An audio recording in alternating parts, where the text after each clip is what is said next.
అదే RTV app వార్తల్ని క్షణాల్లో చదివే అవకాశం ఉంటుంది. ఒక న్యూస్ పేపర్, ఒక టెలివిజన్ ఛానల్ మీ చేతుల్లో ఎప్పుడూ ఉంటాయి. Welcome to RTV.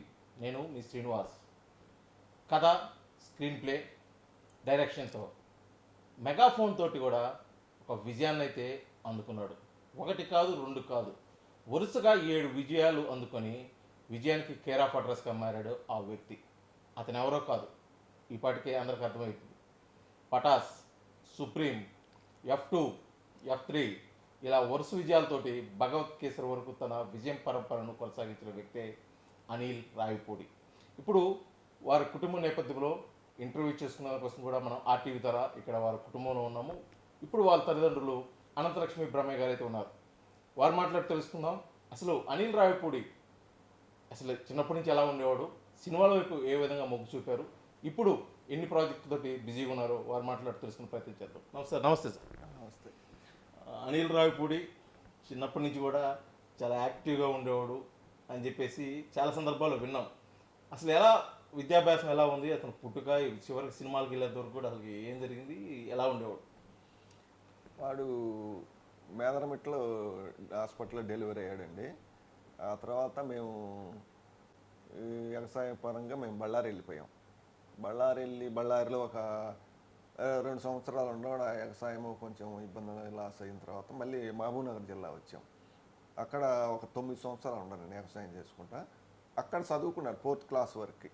అక్కడనే నాకు జాబ్ వచ్చింది. జాబ్ వచ్చిన తర్వాత మళ్ళీ నేను షిఫ్ట్ అయ్యి ఇక్కడ మా ఊరు షిఫ్ట్ అయ్యి మా సడ్డుగూడు వాళ్ళు అంటే మా మిస్సెస్ వాళ్ళు అక్కయ్య వాళ్ళు అద్దెంకులు మెస్ పెట్టారు. మెస్ పెడితే ఇక అక్కడ ఉంటా, పిల్లల్ని కూడా అక్కడ పెట్టుకుంటా. అక్కడ చదివాడు 10th దాకా అద్దెంకులో చదివాడు. ఆ తర్వాత ఇంటర్మీడియట్, ఇంజనీరింగ్ అలా వెళ్ళిపోయాడు.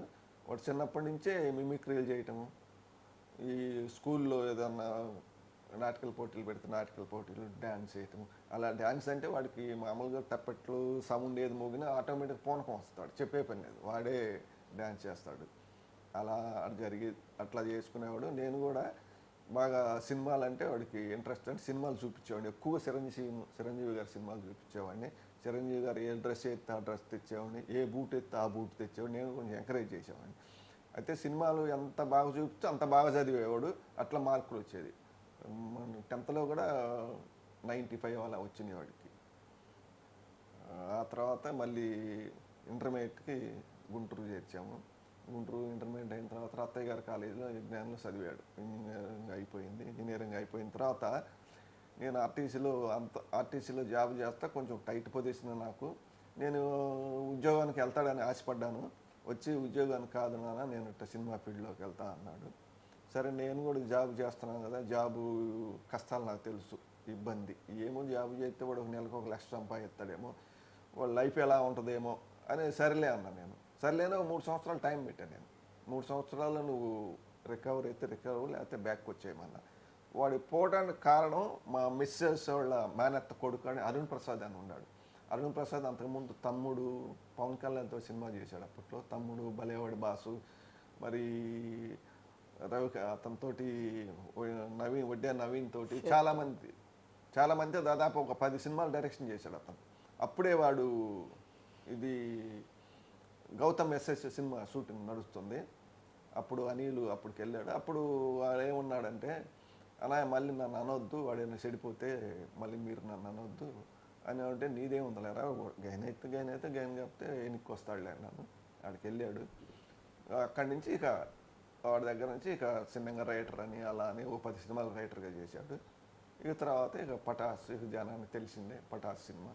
తర్వాత సుప్రీం, రాజా ది గ్రేట్, తర్వాత F2, సర్లే నీకెవరు, తర్వాత F3, తర్వాత మన బాలయ్య బాబు గారితో భగవంత్ కేసరి.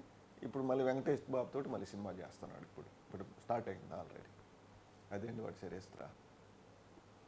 అనిల్ రావిపూడి ఈ స్థాయికి రావడానికి ప్రత్యక్షంగా తల్లిదండ్రులుగా మీరు కారణం అయితే, పరోక్షంగా వాళ్ళ అక్క కూడా ఎంతో సపోర్ట్ చేసింది అన్ని విధాలా అని చెప్పేసి ఒక చాలా సందర్భాల్లో విన్న పరిస్థితులు. ఏంటి వాళ్ళ అక్క చేసేసి? అది కరెక్ట్. అసలు మెయిన్ పిల్లర్ ఆమె. ఈ ఫీల్డ్కి మాకు నచ్చజెప్పి ఈ ఫీల్డ్కి వాడిని తీసుకెళ్ళటం, ఆర్థికంగా వాడికి పూర్తిగా బాగా హెల్ప్ చేసింది. ATM కార్డు కూడా, బ్యాంక్ కార్డు వాడికి ఇచ్చింది వాడుకోమని. బాగా హెల్ప్ ఉంది వాడికి, అనిల్కి. వాళ్ళ అక్క హెల్ప్ బాగా ఉంది. ఆమె బాగా ప్రోత్సాహం చేసింది. అది అయితే సాధారణంగా తల్లిదండ్రులు అంటే బిడ్డప్ చదివి మంచి ఉన్నత స్థాయిలోకి అంటే ఉద్యోగం చేయడం లేకపోతే వ్యాపారం చేయడం లేకపోతే ఇతర దేశాల్లో స్థిరపడటం అనేది కామన్గా ఆలోచిస్తారు. ఒక తండ్రిగా మీరు కూడా ఆ విధంగా ఆలోచించారా అనిల్? నేను ఉద్యోగం చేస్తాడని ఆలోచించాను. నాకు కూడా కొంచెం సినిమాలంటే ఇంట్రెస్ట్ ఉండేది. మా ఆవిడకి బాగా చిన్నప్పటి నుంచి నవలు చదివి ఆమె స్టోరీలు చెప్పుకోవటము ఆమెకి ఉంది. ఇదే వాడికి కొంచెం అబ్బింది. నేను కూడా చూద్దాం వాడు లక్కి ఎట్ట ఉంటుందో అని పంపించాను. ఎందుకంటే మాకు వీళ్ళ మేనత్త కొడుకు ఉన్నాడు కాబట్టి మాకు అవకాశం ఉంది కాబట్టి పంపించాం. అవకాశం లేదు పంపించేవాళ్ళం కాదు. పోయిన తర్వాత వాడు టాలెంట్ భగవంతుడు తోడయ్యాడు, అన్నిటికీ మంచిగా సక్సెస్ అయ్యాడు. అనిల్ రావిపూడి ఇప్పుడు ఈ పొజిషన్లో ఉండటానికి అతను చిన్నప్పటి నుంచే బీజం పడింది ఒక రకంగా చెప్పాలి. ఎందుకంటే వాళ్ళ అమ్మగారి రూపేణ ఆమె నవల్స్ అవి చెప్పడం, మీరు సినిమాలు చూపించడం, ఎంకరేజ్ చేయటం, అంటే విత్ డ్రెస్సులతో సహా షూస్తో సహా ఏది చేస్తే అలా చేశారు. అమ్మ ఇంట్లో అనిల్ రావిపూడి చిన్నప్పటి నుంచి మీతోటి ఎలా ఉండేవాడు? చాలా భయస్తు పిల్లోడు, చాలా భయంగా పెరిగాడండి. అంటే ముద్దు చేస్తాము, క్రమశిక్షణగా పెంచడం అనేది నా ఇది. అటు చూచి అట్లా బాబుని ఏంటంటే చాలా అల్లారు ముద్దుగా, అమ్మాయి ఏమో కొంచెం దాని ధైర్యంగా ఉంటుంది. బాబు కొంచెం వీడు చాలా మౌనంగా ఉంటాడు, మెత్తగా. వాడు చదువులో నంబర్ 1గా చదివేవాడు. 4th క్లాస్లో అద్దంకిలో చేర్చామండి. 4th నుంచి ఆ యానివర్సరీ అలా జరుగుతుంటాయి కదా, అక్కడే పడింది అసలు వాడికి బీజం. అక్కడ మా బావగారు, అక్కగారు, మా సిస్టర్, ఓన్ సిస్టర్, మా బావగారు వీడిని తీసుకెళ్ళి ఆ స్టేజీల మీద అలా ప్రోగ్రామ్స్ ఇప్పించి ఆ రోజు ఫోటో తీసి మాకు పెడతా, వాటిని చూసి మేము ముచ్చట పడతా. అప్పుడు మేము వేరే చోట కర్నూలు దగ్గర ఉన్నామండి. ఇక మేము బాబు 4th అయిపోయేసరికి మేము అక్కడికి చేరాము అద్దంకి. ఇక ఆ యానివర్సరీ అలా జరుగుతా స్కూల్లో ఆ స్టేజీ ఈ డ్రామాలు వేస్తా, ఆ డ్యాన్స్లు వేస్తా, ఆ పేరెంట్స్ అందరిని పిలుస్తారు కదా, మేమంతా కూర్చుంటే అసలు ఆ బుడుగని ఒక నాటకేశాడు, చాలా బాగా క్వైట్. ఈ పిల్లాడు కింగ్ ఆఫ్ ది కింగ్ అంటే నేను అలా మురిసిపోయేదాన్ని. మా అబ్బాయిని కింగ్ ఆఫ్ ది అంటే వాడిని గురించి ఏ మాట మాట్లాడినా అండర్లైన్ చేసుకుంటాను నేను. అంటే చాలా ఫీల్ అవుతాను. నా ఫీల్ అయ్యే భావం నేను ఎదుటోళ్ళకి పెద్దగా చెప్పకపోవచ్చు, నా మనసులో మట్టుకి ఏదో వాడిని పెద్ద స్థానంలో ఉంటాడు అన్నది నా థాట్. అలా ఇక అక్కడి నుంచి 7th 8th 9th అంతా 10th వచ్చేసరికి ఆ సినిమాలు రోజు 3 చూస్తాడు. రోజు అంటే సండే వచ్చేసరికి ఇక వాళ్ళ నాన్నగారు ఏం చేశారంటే, ఇక అట్లా కాదమ్మా నీకు మార్కులు బాగా రావాలి అని ఇక నాకు కట్ చేసి ఆదివారం వస్తే ఒక్క పిక్చర్ చూసేటట్టు చేశారు. ఇక మంచి మార్కులు, ఫస్ట్ వచ్చాడు, 500 చిల్లర ఎంతో వచ్చినాయి అట్టుకుంది. ఇక ఇంటర్మీడియట్ గుంటూరు చేర్చారు. గుంటూరు చేర్చిన తర్వాత అరోరా అని ఒక ఇంటర్మీడియట్ ఫస్ట్. ఆ 2 సంవత్సరాలు అక్కడ ఏకపాత్రాభినయం ఇవన్నీ చేసుకుంటా, కాలేజీ రూమ్మేట్స్ ఉంటారు కదా, వాళ్ళతో చేస్తుంటే సార్ చూడటము, అరే మీరు మాట్లాడొద్దు వీడి దగ్గర ఏదో వ్యవహారం ఉందని చెప్పి బ్యాక్ నుంచి ఉంటే మళ్ళీ సార్లో ఫ్రంట్లో ఇటు మళ్ళీ చూసి అమ్మ సార్ వచ్చారని వాడు బిడి పడుతుంటే ఏం లేదురా లాగిచ్చు చెప్పేసే ఏం కాదు అని అంటే, ఇక అట్లా ఆ ఇంటర్ నుంచి బీటెక్ వచ్చిన తర్వాత మొదలైందండి వాడికి అసలు ఒక ఏదో అంటే మా అత్తయ్య గారు అబ్బాయి ఉన్నాడు కదా, చిన్నప్పటి నుంచి ఆ మెడ్రాస్ నుంచి వచ్చి వాడు ఆ కబుర్లు చెప్తుంటే అందరం అలా కూర్చునేవాళ్ళం. ఈ పిల్లోడు మరీ మురిసిపోతా కూర్చునేవాడు. మా బావగారు అనేవాళ్ళు, అరే వాడు చిన్నపిల్ల బాలనటుడిగా తీసుకెళ్ళంటే, అన్నయ్య నువ్వు ఇప్పటి నుంచే నేర్పొద్దు, వాడు రేపు చదవాలి, ఇప్పటి నుంచే అలా ఎన్ని పెట్టుకోవద్దు అని చెప్పి అనేవాడు.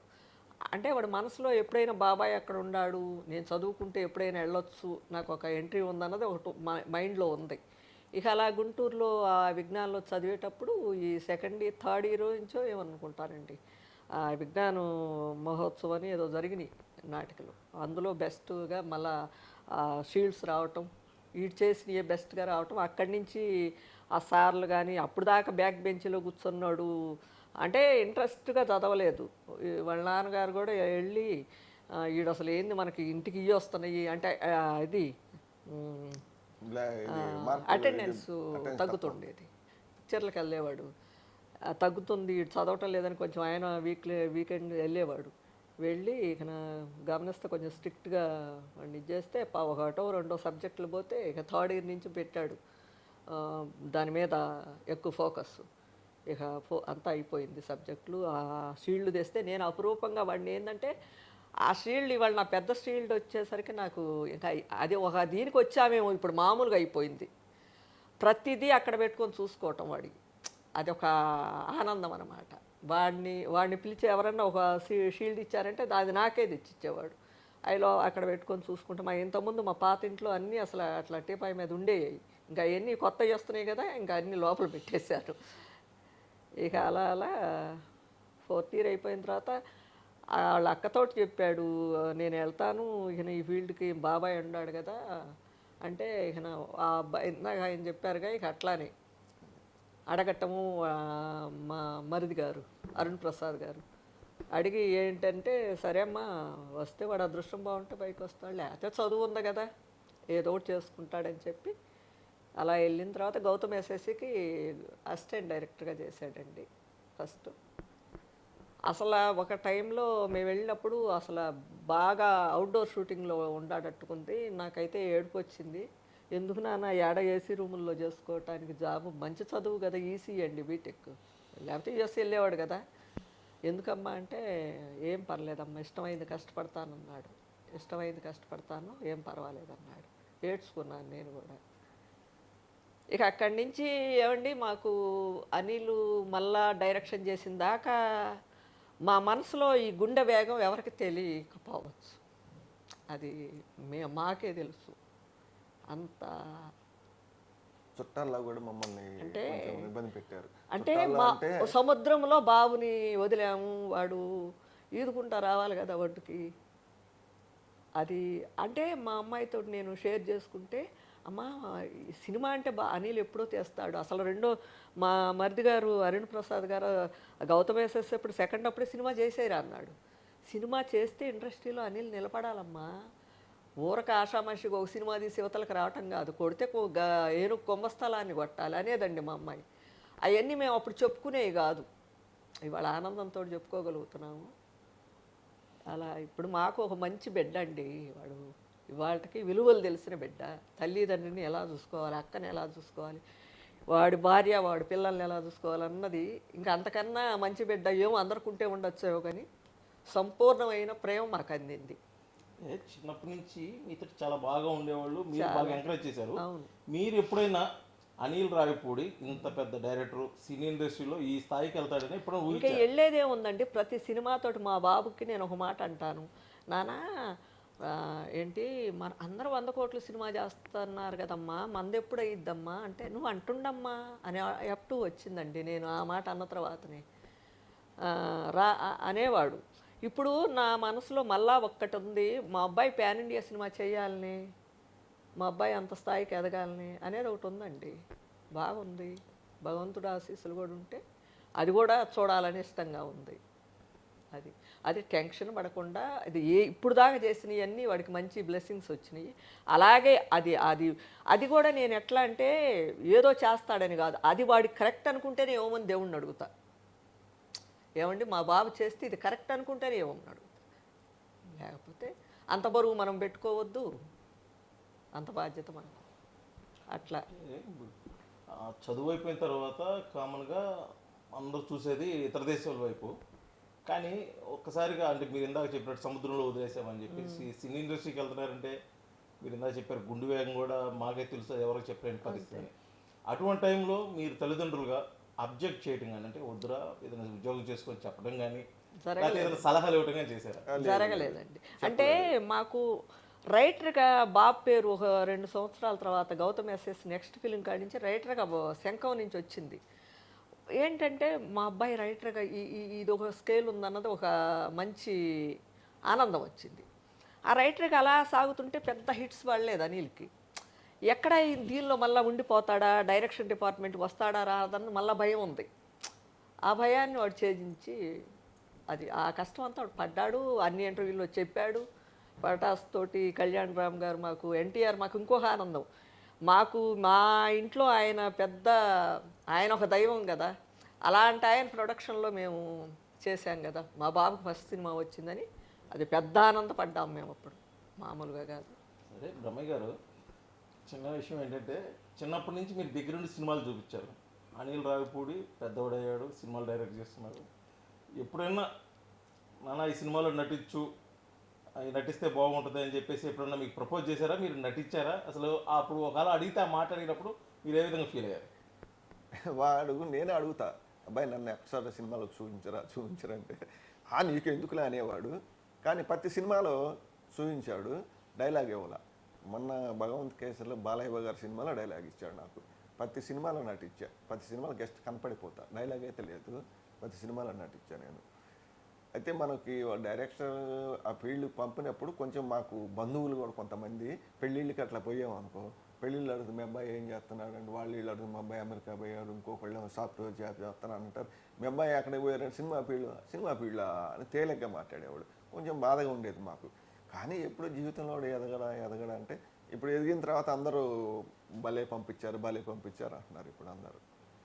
అట్లాంటివి కూడా ఫేస్ చేసాం మనం, బాగా ఫేస్ చేసాము. మొన్న బాలయ్య గారి సినిమాలో నేను నటించాను, నేను బస్సు డ్రైవర్గా నటించాను. నేను బస్సు కూర్చుంటాం, నేను బాలయ్య గారు దాదాపు 3 నెలలు ఇద్దరు ఒకేసారి కూర్చున్నాం కలిసి. చాలా మంచి ఆయన బాలయ్య బాబు గారు. పిల్లలతో పిల్లాడు, పెద్దవాళ్ళతో పెద్దవాడు, చాలా గౌరవంగా ఉంటాడు, చాలా మర్యాద. చెట్టుకు వచ్చాడంటే నువ్వు బ్రేక్ చెప్పేదాకా ఆ కెమెరా దగ్గర నుంచి పోవడం, దగ్గరలోనే కూర్చుంటాడు కెమెరా దగ్గర. ఎప్పుడు డైరెక్టర్ పిలుస్తాడని ఎదురు చూస్తాడు, అంత బాగా చేస్తాడు షూటింగ్. కాకపోతే బాలకృష్ణ గారి గురించి బయట రకరకాల రూమర్స్, కోపం వస్తే కొడతాడు, సీరియస్గా ఉంటాడు, ఎప్పుడు ఏ విధంగా ప్రవర్తిస్తాడో తెలియదు అని రకరకాల రూమర్స్ ఉంటే అవి నిజం కాదంటారు. అది కరెక్ట్ కాదు. ఆయన ముందు అతి చేయకూడదు. ఆయన ముందు అతి చేస్తే ఆయన నచ్చదు. న్యాచురల్గా ఉండాలి, ఆయన దగ్గర న్యాచురల్గా ఉండాలా. మనం ఎంత గౌరవం ఉన్నాడో ఆయన అంత గౌరవంగా ఉంటాడు. చాలా మంచి అతను. చాలా మంది యాక్టర్లు చూశాను నేను, అంత మంచి యాక్టర్ అనమాట. చాలా మంచి ఆయన బాలయ్య బాబు గారు. మనం ఏది పెట్టినా తింటాడు, తన దగ్గర ఏది ఉంటే తింటాడు, మన దగ్గర అడిగి పెట్టుకుంటాడు ఏదైనా ఉంటే. అంత బాగుంటాడు. మన ఇంట్లో మనిషి మాకు. నేను ఎప్పుడో షూటింగ్ పోయినా కూడా ఇలా బాలయ్య బాబు గారు లేడని నేను షూటింగ్ పోయేవాడిని కాదు. బాలయ్య బాబు గారు ఉండాలంటే నేను షూటింగ్కి వెళ్తాను. అంత క్లోజ్గా అంత బాగుంటాడు. బయట అనుకునేదానికో నాకు చూసి న్యాచురల్ నేను దగ్గర చూశాను. 3 నెలలు చూసాను ఆయన దగ్గర ఉండి. చాలా మంచి అసలు మంచి ఇలా ఒక డైరెక్టరు ఒక షూటింగ్కి టైం చెప్పాలంటే అందరూ కొంతమంది భయపడకుండా చెప్తారు. 9ంటికి టైం చెప్తే వాళ్ళు 9ంటికి అంటే 9:30కి వస్తారు. బాలయ్య బాబుకు టైం చెప్పాలంటే భయపడాలి డైరెక్టర్. 8ంటికంటే 7:30 రెడీగా ఉంటాడు అక్కడ. డైరెక్టర్ ఆదరబాద రావాలి వస్తాడని. అంత పర్ఫెక్ట్గా ఉంటాడు, అంత క్రమశిక్షణ, చాలా బాగుంటాడు. వాళ్ళ నాన్నగారు ఎంత క్రమశిక్షణ అంత క్రమశిక్షణ. బాలయ్య బాబు గారు దేవుడు, చాలా మంచి. ఆయన గురించి అట్లా అనుకోకూడదు, చాలా మంచి ఆయన. అయితే అనిల్ రావిపూడి ఇప్పటికి వరుసగా 7 సినిమాలు హిట్ కొట్టినాడు. భగవత్ కేసరి, ఇప్పుడు వెంకటేష్ బాబుతో సినిమా తీస్తున్నాడు. తల్లిదండ్రులుగా మీరు అంటే చిన్నప్పటి నుంచి ప్రోత్సహించారు కాబట్టి అతని విజయంలో ఖచ్చితంగా మీ పాత్ర అయితే ఉంది. ఆయన ఇటువంటి నేపథ్యంలో మీతోటి ఎప్పుడన్నా డిస్కస్ చేశారు, నా ప్రాజెక్ట్ డ్రీమ్ ఇలా ఒక రోల్ ఒకటి ఉంది, పలాని హీరోతో చేయాలి, పలాని స్టోరీ చేయాలని చెప్పేసి ఎప్పుడైనా మీతో డిస్కస్ చేసుకున్నాను? కంపల్సరీ చేస్తాడు. మా ఫ్యామిలీతో మొత్తానికి మెయిన్ మా కూతురుతో ఎక్కువ డిస్కషన్ చేస్తాడు. ఆ అమ్మాయితో వేసి స్టోరీ అంతా చెప్తాడు. ఆ అమ్మాయితో మేమంతా నవ్వామంటే సినిమా హిట్ అయినట్టే భావన. అంతా వాడు చెప్పేటప్పుడు ఆ స్టోరీ అంతా మేము వింటుంటాం. మాకు అంతా చెప్తాడు, కంప్లీట్ స్టోరీ మొత్తం చెప్తాడు మాకు.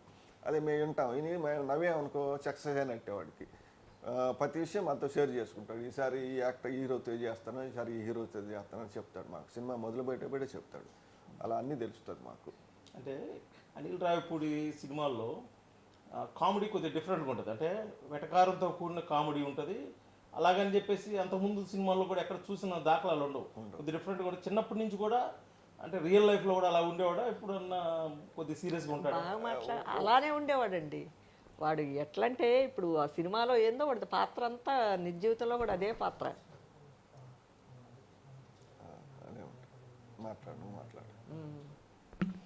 అట్లానే ఉంటాడండి బాబు. ఎప్పుడు అందరిని నవ్విస్తా. మా ఇంటికి చుట్టాలు వస్తే ఇట్లా గుమిగూడి ఇట్లా కూర్చుంటారు, అందరు రౌండ్ టేబుల్ కూర్చుంటే వాడు అన్ని బ్రహ్మానందం అన్ని కామెడీస్ అన్నీ చేస్తా చూపిస్తుంటే ఇంకా మరీ అసలు వాడు యాక్షన్ చేసి మరీ చూపిస్తాడు. అందరికి పండగే. అనిలు మా ఇంట్లో ఏమైనా ఫంక్షన్లు జరిగితే పండగ అండి మా వాళ్ళందరికీ. ఇంకా వాడితో నవ్వించుకోవటం అట్లా ఎప్పుడు సీరియస్ అంటూ తెలియదు అసలు అనిల్కి, అస్సలు తెలియదు. అనిల్ రావిపూడి ఫేవరెట్ హీరో బాలకృష్ణ అని చెప్పుకున్నాడు. బాలకృష్ణ కూడా సినిమా తీశాడు. అతను నాకైతే హ్యాపీగా ఉందని చెప్పి చాలా సందర్భాలు చెప్పిన దాఖలాలు ఉన్నాయి. అటువంటి బాలకృష్ణతోటి మీరు సినిమా చేస్తున్నప్పుడు భయపడటం కానీ లేకపోతే బిడి, ఎందుకంటే ఆల్రెడీ బాలకృష్ణ అంటే ఒకటి ఏదైనా మార్కెట్లో ఉంది. అటువంటి టైంలో మీతోట అతనితో ఉన్న మంచి మూమెంట్ ఏముంటుంది? నేను ఫస్ట్లో కొంచెం భయపడ్డాను. బాలయ్య బాబు ఊరు ఎట్టుంటాడు, అందరు ఇట్లా అంటున్నారు అలా అంటున్నారని. ఇక నాకు 2-3 రోజులు షూటింగ్కి వెళ్ళిన తర్వాత ఆయన ఒకరోజు పాపితే అనిల్ని, అనిల్ ఏంది ఈ రోజు మీ నాన్నగారు రాలేదని పిలుచుకునేవాడు. ఇక అట్లా ఇద్దరం దగ్గర కూర్చోవటం, ఇక అంతా వాళ్ళ నాన్నగారి సినిమాలు. ఆయనకి రోజు 10 గంటల్లో ఒక 5 గంటలు వాళ్ళ నాన్న ధ్యాసే ఉంటుందండి అతనికి. వాళ్ళ నాన్న గురించే మాట్లాడతాడు. అందులో నేను రామారావు గారి ఫ్యాన్స్. నేను చిన్నప్పటి నుంచి ఆయన సినిమాలు తెగ చూస్తాను. ఏరే సినిమాలు తక్కువ, అన్ని రామారావు గారి సినిమాలు చూస్తాను. అన్ని ఏటు చెట్టు చెప్పుకుంటూ ఉండేది. ఒకసారి నాన్నగారు ఆ సీన్ ఇలా చేశాడు, ఈ సీన్ ఇలా చేశాడు, అలా మాట్లాడుకుంటా బాగా ఫ్రీగా ఉంటుంది. ఆయనతోటి నాకు బిడియం అనేది లేదు. ఇద్దరు బాగా ఫ్రెండ్స్ లెక్క కూర్చొని మాట్లాడుకునేవాళ్ళం. ఇప్పుడు వరకు కేవలం డైరెక్షన్ డిపార్ట్మెంట్లో ఉన్న అనిల్ రావిపూడి త్వరలో ఏమన్నా నిర్మాతగా మారే అవకాశం ఉందా? అనంతలక్ష్మి బ్రహ్మయ్య గారి బ్యానర్ మీద సినిమా లేదండి, అది లేదండి. అసలు దాని జోలికే పోవాలి. అది వాళ్ళ నాన్నగారు ఒప్పుకోరు. అసలు బాబు కూడా అలాంటి ఎక్కువ టెన్షన్లు పెట్టుకోరు. మనం సినిమా చేసామా, మన పావలా మనం తెచ్చుకుందామా, అంత ఎందుకండి రిస్కులు. అంటే బాగుండొచ్చు, బాగాలేకపోవచ్చు. దాని గురించి మనం ఇప్పుడు డిస్కషన్ వచ్చిందా? లేదు, లేదు, అస్సలు లేదు, అస్సలు లేదండి, అసలు లేదు. ఆ డిస్కషన్ లేదు, ఆలోచన కూడా రాదు మనకి. కాకపోతే భవిష్యత్తులో వాడు ఏదన్నా నటుడిగా చేస్తానంటాడు అంతే. అంటే ఆ డిస్కషన్ వచ్చిందా నటుడిగా చేస్తాను సినిమా చేస్తే మన దాసరి నారాయణరావు గారు చేసిన టైపులో అలా చేస్తానంటాడు. ఏదన్నా ఒక కథ ఏమన్నా దాన్ని సెలెక్ట్ చేసి పెట్టుకున్నాడా? మీతో డిస్కస్ చేయలేదు? లేదు, ఇప్పుడు లేదు. ఇక ముందు తర్వాత ఇంకా కొన్నాళ్ళు పిక్చర్స్ చేయాలండి. చేసిన తర్వాత ముందుగా మేము అసలు మాకు కళ్యాణ్ రామ్ గారికి థ్యాంక్స్ చెప్పాలండి. చాలామంది తిప్పుకున్నారు, చాలామంది అనిల్ని పిలిచారు, మీ హీరోగా చేస్తూ ఉన్నారు. చాలామంది చివరి మూమెంట్ దాకా ఇబ్బంది పెట్టారు. కానీ కళ్యాణ్ రామ్ గారు నమ్మాడు అనిల్ని. ఆయనకి థ్యాంక్స్ చెప్పాలి మేము కళ్యాణ్ రామ్ గారికి. అందులో ఎన్టీ రామారావు గారి బ్యానరు, కళ్యాణ్ రామ్ గారు అనిల్ నమ్మి సినిమా ఇచ్చాడు. ఆయన ఈ బట్టి ఈరోజు ఇంత ఎదుగుదల కారణం. అదే ఆయన కనుక సినిమా ఇవ్వకపోతే అనిల్ గుర్తింపు వచ్చేది కాదు, ఈ లెవెల్లో ఉండేవాడు కాదేమో. ముందు కళ్యాణ్ రామ్ గారికి థ్యాంక్స్ చెప్పుకుంటున్నాం మేము. అదే కళ్యాణ్ రామ్ గారికి సినిమా స్టోరీ వినిపించినప్పుడు నేను నిర్మాతగా చేస్తాను కానీ హీరోని వేరే వాళ్ళు పెడదాము అనేది అని చెప్పేది మీకేం తెలుసు? తెలుసు. కళ్యాణ్ రామ్ గారు ఏమన్నా అంటే ఇప్పుడు దాకా నేను చాలా సినిమా హోమ్ చేసి అవి చేసి మనం లాస్ట్ బడ్జెట్లో ఉన్నాను, నేను ఆ క్యారెక్టర్కి మళ్ళీ సెట్ అవుతానో లేదో అని అంటే, కామెడీ అంటున్నావు కదా, కొంత నేను సెట్ అవుతా లేదు, వేరే వాళ్ళని పెడితే లేదండి నన్ను నమ్మండి, మీరు నమ్మండి చేయండి అంటే కళ్యాణ్ రామ్ గారు నమ్మాడు. సినిమా చేసాం, భగవంతుడి దయ వల్ల అది సూపర్ హిట్ అయింది. సినిమా బాగా జరిగిందండి. అది ఇప్పుడున్న ప్రాజెక్టు వెంకటేష్ గారితో ఉంది, త్వరలో రిలీజ్ కాబోతుంది. ఫర్దర్ ప్రాజెక్ట్స్ గురించి అంటే వేరే హీరోలతో కానీ ఏదన్నా త్వరలో ఏమన్నా మళ్ళీ సెట్స్ మీదకి వచ్చే అవకాశం ఉందండి. చిరంజీవి గారితో చేయాలని ఉంది. మొన్ననే చిరంజీవి గారితో చేయాలి అనుకున్నారు. చిరంజీవి గారు ఇష్టం సినిమా చేస్తా కూడా అది దానివల్ల ఇది సంక్రాంతి రాలేకపోవడం వల్ల పోస్ట్ పోన్ అయింది. నెక్స్ట్ చిరంజీవి గారితో చేయొచ్చు అని మేము అనుకుంటున్నాం. చేయాలని కూడా కోరిక బాగుంది అనిల్కి, చిరంజీవి గారితో చేయాలని. అది ఇక దేవుడి నిర్ణయం, ఎలా జరుగుతుందో తెలియదు మనకి. అంటే మీరు మీ అబ్బాయి డైరెక్షన్లో సినిమాలు చేస్తుంటే 7 సినిమాల్లో ఆల్మోస్ట్ నటించారు. వాటిలో డైలాగ్ ఇవ్వలేదు, ఒక సినిమాలో కూడా ఇవ్వలేదు. ఇది భగవత్ కేసరిలో ఏదో డైలాగ్ ఉంది. భగవత్ కేసరిలో బాలయ్య బాబు గారు ఇద్దరు మేము సెట్లో కూర్చున్నాం. సెట్లో కూకుంటే ఎండ 40-45 డిగ్రీల ఎండ, పైన ఆయన ఏసీ పెట్టనీడు, కూలర్ పెట్టనీడు, గొడుగు పట్టనీడు, ఆ ఎండలో అట్నే కూకుంటే నాకు కొంచెం ఇబ్బందిగా ఉంది. ఎండ అంటే ఆ తాటాకుల పందిరి ఒకటి వేద్దాం అనుకున్నాను. నేను నిర్మాతకు చెప్పాను, నేను సాహు గారు తాటాకుల పందిరి వేస్తే అది పెట్టుకొని కూర్చుంటారు కదా, మరి ఎండగా ఉందని అంటే, బాలయ్య బాబుని నేను అడగను, మీరు అడగండి అన్నాడు. సరే తాటాకుల పందిరి వేశారు. వేసిన తర్వాత నేను ఒకరోజు ఇట్లా కూకున్నాక, బాబు తాటాకుల పందిరి వేశారు, అది వేసుకోకున్నా ఉంటాడు. ఎందుకు అన్నాడు. కొంచెం ఇదేం ఎండ కాదే అన్నాడు. మీకేమైనా ఎండగా ఉందన్నాడు. లేదండి, నేను ఆర్టీసీలో చేశాను, నేను కూడా ఎండలో ఇంజిన్ దగ్గర కూర్చొని ఎండలకాలం కాళ్ళు గాలి కాళ్ళ మీద నీళ్లు పోసుకొని డ్రైవింగ్ చేశాను అంటే, ఓ అలా చేశారా మీరు అని పిలిచి, అప్పుడే అనిల్ని పిలిచి, రేపు బస్ డ్రైవర్గా మీ నాన్న పెట్టవా, మీ నాన్న పెట్టి డైలాగులు ఇవ్వమన్నాడు. అట్లా బాలయ్య బాబు గారు చెప్పాడు, అనిల్ డైలాగులు ఇచ్చాడు. ఏ డైలాగ్ ఇచ్చారు మీరు? ఎలాగ అంటే నెగోషియేషన్ ఎలా ఉండేది బాలకృష్ణ గారి మధ్య మీ మధ్య? నేను కొంచెం భయపడ్డాను. ఆయన తిరిగి ఏం లేదు ఇలా చెప్పు అలా చెప్పు అని చెప్పించాడు డైలాగులు నాతో. చెప్పేశాను డైలాగ్ కూడా ఆయన దగ్గర నుంచి చెప్పించాడు. ఏం భయపడవాక ఇలా చెప్పని అలా చెప్పించాడు. ఆ సిచ్యువేషన్ ఏంటి ఆ సినిమాలో, భగవత్ కేసరి సినిమాలో ఆ సిచ్యువేషన్? భగవంత కేసరిలో విలన్ని ఇంటికి వెళ్ళి విలన్ని కొట్టడానికి బస్సు వేసుకొని పోవాలా. ఆ బస్సులో ఆయన వచ్చాడు. బస్సుకి ఆడికి వచ్చిన తర్వాత ఆ గొంతులోకి ఆ సందులోకి బస్సు పానీయమని నన్ను అడిగాడు. లేదండి లాస్ట్ స్టాప్ ఎక్కడ ఆగిపోద్ది, ఆ బస్సులో పానీయవరు, ఆ విలన్ ఆ ఇళ్లలో ఆ గొంతులోకి రానియడు, అంతా వాడిదే రాజ్యం అంటే నువ్వు దిగు అక్కడి నుంచి స్టీరింగ్ దగ్గర స్టీరింగ్ నాకు ఇచ్చి చూడు, నేను గొంతులు కానీ వాడు గుండెల్లోకి పోతా అంటాడు డైలాగ్. అప్పుడు నన్ను దించేసి తను తీసుకుని బస్సు వేసుకుని వెళ్ళిపోతాడు విలన్ దగ్గరికి. ఆ సీన్ ఆ సన్నివేశం చేశాను నేను.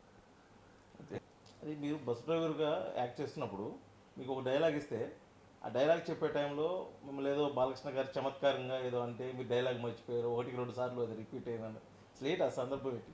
అది నాకు నేను డ్రైవర్గా నాకు లేడీ కండక్టర్ని ఇచ్చారు. లేడీ కండక్టర్ పక్కనే ఉంది. బాబు అనిల్ రెడీ అనగానే బాబు వచ్చాడు.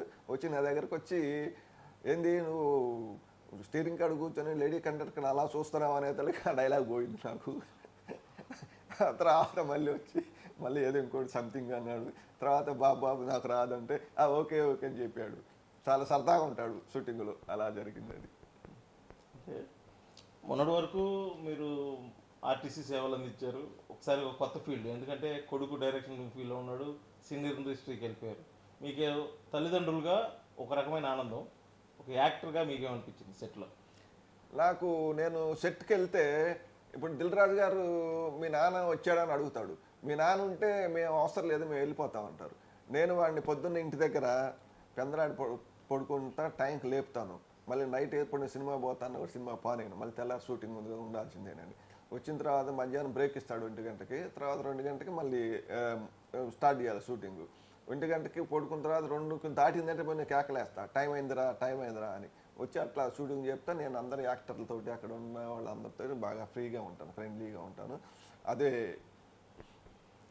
చివరిగా ఒక ప్రశ్న, విజయాన్ని అందుకున్న ఒక కొడుకు తల్లిదండ్రులుగా కాకుండా విజయానికి అంటే కొడుకుని ప్రోత్సహించే విజయం వైపు ప్రోత్సహించే కొడుకు కోసం తల్లిదండ్రులుగా మీరు ఇచ్చే ఒక సలహా, అంటే చాలామంది ఇప్పుడు సొసైటీలో ఏదేదో అనుకుని ముందుకు వెళ్తున్నారు, ఫెయిల్ అవ్వగానే రిజల్ట్స్ వేరే విధంగా ఉన్నాయి. కొంతమంది వెనక్కి వెళ్ళిపోతున్నారు, కొంతమంది దారి తప్పిపోతున్నారు, కొంతమంది అసలుకైతే సూసైడ్ చేసుకుంటున్న పరిస్థితి. ఒక తల్లిదండ్రులుగా ఇప్పుడున్న యువతకి మీరు అనిల్ రావిపూడిని దృష్టిలో పెట్టుకొని మీరు ఇచ్చే సలహా ఏమంటే?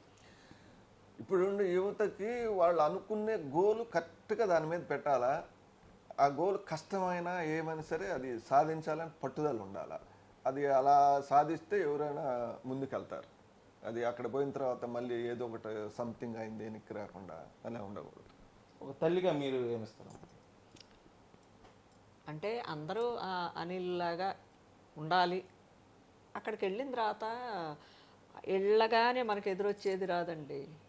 మనం అన్నీ అందులో మంచి చెడు మొత్తం ఇప్పుడు సహనం కావాలండి మొదలు. ఇప్పుడు కోపాలు తాపాలు ఇవన్నీ వదిలిపెట్టి ఇప్పుడు ఎంతమంది ఉంటారు, అంతమందిలో నుంచి అన్ని రకాలు వస్తాయి కదా. అన్ని రకాలు కూడా ఎక్కడికి మనకు అంటించుకోకుండా మనం వెళ్ళింది ఏంది, మనం వెళ్ళే పని దాన్నే చూసుకోవాలి. దాంతో ముందుకు సాగితే అందరికి నచ్చుతారు. అనిల్ అలా నచ్చుతాడు అందరికి. తమ కుమారుడు సాధించిన విజయాల పట్ల ఎంతో ఆనందం కూడా వ్యక్తం చేస్తున్నారు ఆ తల్లిదండ్రులు అయితే. అదేవిధంగా తన కుమారుడు డ్రీమ్ ప్రాజెక్ట్ అయినటువంటి పాన్ ఇండియా మూవీ త్వరలో ప్రజల ముందుకు రావాలి. అదేవిధంగా ఇప్పటి వరకు సాధించిన విజయాల కంటే కూడా అత్యధిక విజయం సాధించాలి అని చెప్పేసి కూడా వాళ్ళ తల్లిదండ్రుల నుంచి అయితే కోరుకున్న పరిస్థితి. అదేవిధంగా ఇప్పుడున్న యువత ముఖ్యంగా విజయం వైపు పరిగెత్తేదాని కోసం కూడా ఎంతో ఓపికతోటి సహనంతో చాలా ముందు చూపుతోటి అయితే ఉండాలి. దానికి ముఖ్యంగా కావాల్సింది కొద్దిగా టైం తీసుకోవటం. టైం అందరికీ సమాధానం చెప్తుందని చెప్పేసి కూడా వాళ్ళ తల్లిదండ్రులు అయితే ఇప్పుడున్న నేటి యువతకైతే తెలియజేస్తున్న పరిస్థితి. వీడియో జర్నలిస్ట్ లక్ష్మణ్తో శ్రీనివాస్, RTV, చిలుకూరువారిపాలెం, ఎద్దంపూడి మండలం, బాపట్ల జిల్లా.